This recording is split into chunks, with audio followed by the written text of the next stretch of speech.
What's going on, guys? Bobby from Pristine Lawn Care. And in today's video, we are going to be going over how to deal with irate customers. People who are yelling and screaming, who are swearing, who are threatening, people who are completely blowing situations out of proportion, right?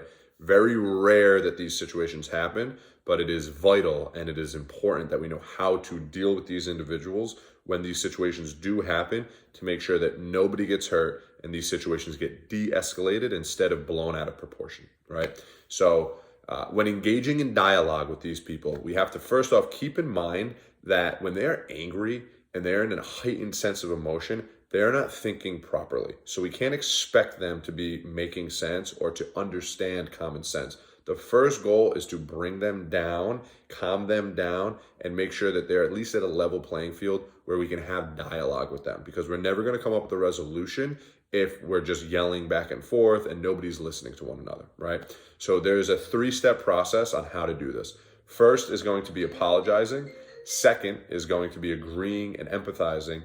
And then third is going to be coming up with a solution, right? So whether they are right or wrong, or whether we think they are right or wrong, we always want to apologize to them, right? It's not about being right or wrong. It's about being the bigger person and coming up with a solution and an end to this current situation, right?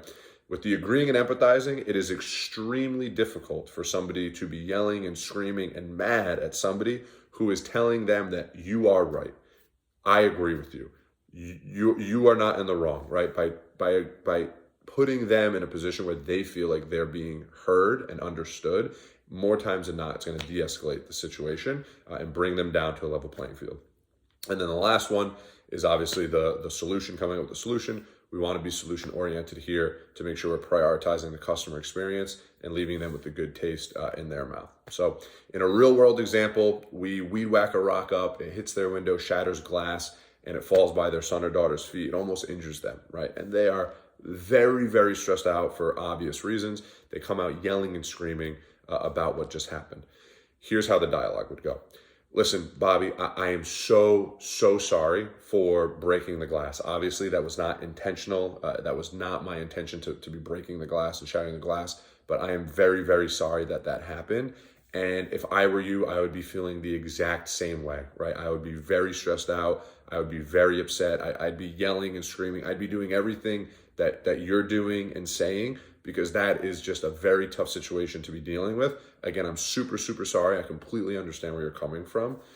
Unfortunately, I can't unbreak the window. I can't go back in time and undo what I did. What I can do is come up with a solution as quick as possible for you, okay? So although I can't, unbreak that window for you, I'm gonna take a photo of the situation, I'm gonna make a note, I'm gonna send it to my office. Somebody is gonna reach out to you before the end of the day today, and they're gonna have a day and time of when this is gonna be fixed and the exact resolution of how we're gonna go about doing this. Is that fair? 99.9% of people, yes, Bobby, that is fair, because they understand, listen, this is a real person. Mistakes happen. They're apologizing to me. They understand where I'm coming from. They're hearing the complaints and issues I have, and they're coming up with a solution, right? We're not denying what happened. We're not trying to place blame on somebody else, right? We're taking ownership here, and we're going to make sure we take the next step to handling the problem, issue, or complaint. Never are we going to be mad at the employee for doing something like this. As long as they lead with morals and ethics and they take care of the client and they are solution oriented and communicate it with the office, it is always going to resolve itself, and we'll be able to move on, and it'll be a thing of the past. So hopefully these issues do not come up, but as human nature has showed us, they can and they do. And now we have the information and the dialogue and the knowledge to address these issues when they do come up.